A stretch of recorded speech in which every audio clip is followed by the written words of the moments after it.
to the first edie TV News Bulletin of 2011. We start this bulletin with news of PC Mark Kennedy, also known as Mark Stone, and plans to storm a coal-fired power station. Mr. Kennedy is at the centre of a police investigation and is currently in hiding abroad. Allegedly, Mr. Kennedy became an agent provocateur and turned from monitoring the groups to trying to convince them to take more action against coal-fired power stations.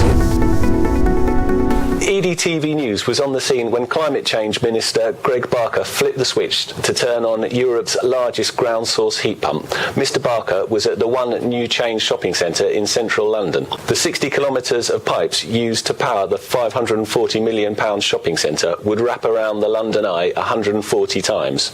Planning regulations required the centre to source at least 10% of its power from renewable sources. However, the project engineers at the site told edie yesterday they imagined that the final power will be at least 15 to 20% from the ground source heat pump alone. While Land Securities, the people behind the project's chief executive, Francis Salway, said he hoped it would transform the way the industry constructs buildings in the future. A consultation into a £3.6 billion sewer tunnel in London closed this month. The controversial tunnel, the brainchild of Thames Water, aims to stop the sewage pouring into London, which apparently happens at least once a week. The 20-mile tunnel is opposed by Hammersmith and Fulham Council, who claim it could ruin their parks and open spaces. Thames Water are due to submit a planning application in 2012, with construction, if it gets permission, due to start in 2020. A report out this week claimed the UK will suffer fuel and energy rationing by 2020 unless urgent action is taken. The report advocated TEX, created by David Fleming, who sadly died in November last year, as a fairer system than carbon taxes. The people behind TEX, which include edie Green Personality of the Year, Caroline Lucas MP, claim the system is much fairer as it guarantees everyone a minimum allowance. New research published this week claims climate change could have brought about the end of the Roman Empire, at least in the West.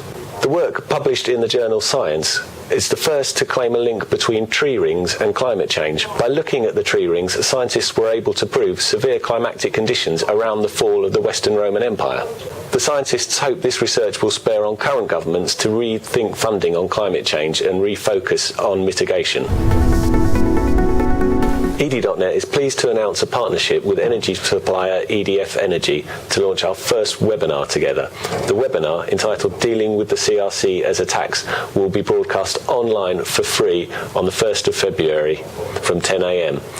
Please go to www.edie.net to register your interest in attending.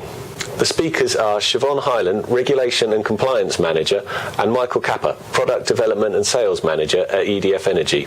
They will both help navigate you through the legislation and find a way for you to reduce your carbon emissions.